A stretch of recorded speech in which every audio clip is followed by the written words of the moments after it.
One of the things I've noticed with kind of being in the Yiddish world, but maybe not like a Yiddishist, not somebody who for whom like language is their primary focus.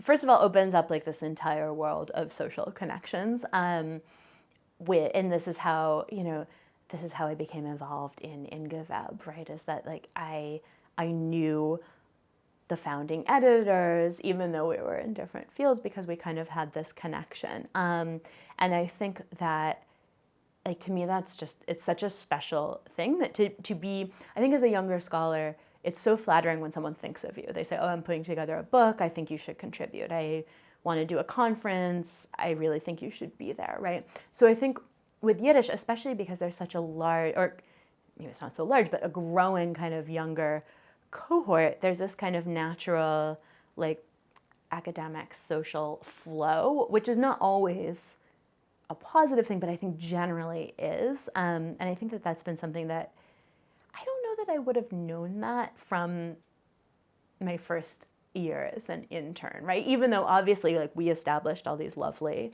connections there, but just to realize, oh, I was 19 at the time. It was almost 20 years ago. Yeah, and actually my life kind of still looks like that. Like I live with, because I am married to another former intern at the book center, right? From a different year, who was friends with one of the interns, Meyer, and that's when we first met, although I don't remember meeting him then. But, and we got married at the book center, right? And it's just very strange and wonderful, all of these great connections. Maybe that happens in other fields. I don't know, but I suspect in kind of like this Yiddish studies world, it's a little bit more prevalent, and it's just weird and great.